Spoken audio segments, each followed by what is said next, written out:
नमस्ते बच्चों, आपका एक्शर्त पब्लिक स्कूल में स्वागत है। आज हम स्नो वाइट और सात बोने की चौथी अभ्यास पत्रिका पूर्ण करेंगे। तो चलिए बच्चों, बढ़ते हैं हमारे उद्देश्य की ओर। हमारा पहला उद्देश्य है बच्चे शुद्ध हिंदी भाषा बोलने में समर्थ होंगे। दूसरा है बच्चे व्याकरण भाग को लिखने में समर्थ होंगे। और तीसरा है बच्चे अपने विचारों को व्यक्त करने में समर्थ होंगे। तो चलिए बच्चों, बढ़ते हैं व्याकरण भाग की ओर। संज्ञा, मैं संज्ञा की परिभाषा पढ़ूंगी, आप ध्यान से सुनिए। किसी भी व्यक्ति, प्राणी, स्थान और वस्तु के नाम को संज्ञा कहते हैं। जैसे कि व्यक्ति यानी कि महात्मा गांधी जी। प्राणी यानी कि बंदर।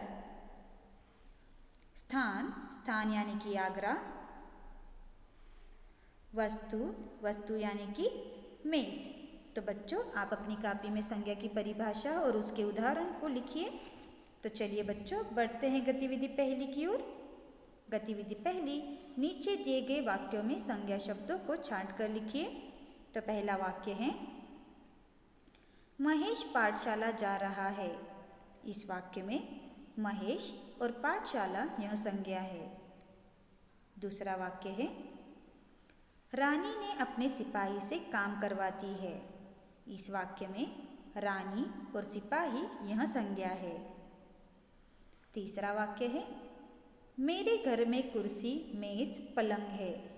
इस वाक्य में कुर्सी, मेज, पलंग यह संज्ञा है। चौथा वाक्य है मुझे सेब खाना पसंद है। इस वाक्य में सेब यह संज्ञा है। पांचवा वाक्य है बकरी चारा खा रही थी। इस वाक्य में बकरी यह संज्ञा है। छठवां वाक्य है शेर एक जंगली जानवर है। इस वाक्य में शेर शब्द संज्ञा है। तो बच्चों, आप भी इन दिए गए वाक्यों में से संज्ञा शब्दों को छांट कर लिखिए और यह गतिविधि को पूर्ण कीजिए। चलिए बढ़ते हैं गतिविधि दूसरी की ओर। गतिविधि दूसरी, दिए गए संज्ञा शब्दों से वाक्य बनाकर लिखिए। तो पहला शब्द है बिल्ली। बिल्ली एक पालतू जानवर है। तो इस वाक्य में मैंने बिल्ली शब्द से वाक्य बनाया है। तो आपको भी दिए गए शब्दों से वाक्य बनाकर लिखकर यह गतिविधि को पूर्ण करनी है। तो चलिए बच्चों, बढ़ते हैं गतिविधि तीसरी की ओर। गतिविधि तीसरी, नीचे दिए गए शब्दों को जोड़कर लिखिए। तो पहला शब्द है सुन अधिक कर, सुनकर। दूसरा है कह अधिक कर, कहकर। तीसरा है पूछ अधिक कर, पूछकर।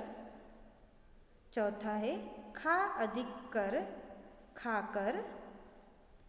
पांचवा है ध्यान अधिक पूर्वक, ध्यानपूर्वक। छठवां है बल अधिक पूर्वक, बलपूर्वक। तो बच्चों, इन दिए गए शब्दों को जोड़कर लिखकर यह गतिविधि को पूर्ण कीजिए। चलिए बढ़ते हैं गतिविधि चौथी की ओर। गतिविधि चौथा, समान अर्थ बताने वाले शब्दों को पर्यायवाची शब्द कहते हैं। तो बच्चों, नीचे दिए गए चित्रों को देखकर समान अर्थ बताने वाले शब्द ढूंढ कर लिखिए। तो हमें यहाँ पर शब्द दिए गए हैं, तो हमें चित्रों को पहचानना है और पहचान कर उनके पर्यायवाची शब्द लिखना है। तो बच्चों देखो, इस चित्र में क्या दिखाई दे रहा है।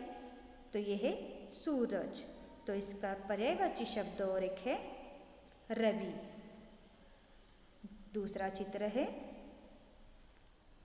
पेड़। इसका पर्यायवाची शब्द है वृक्ष।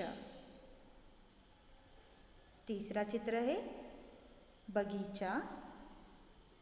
इसे हम बाग भी कहते हैं। चौथा चित्र है घर। इसे हम सदन और गृह भी कहते हैं। तो बच्चों, दिए गए चित्रों को देखिए और उनके पर्यायवाची शब्द लिखकर यह गतिविधि को पूर्ण कीजिए। चलिए बढ़ते हैं आज के गृह कार्य की ओर। आज का गृह कार्य है दिए गए अभ्यास पत्रिका को पूर्ण कीजिए। आज के लिए इतना ही बच्चों, धन्यवाद।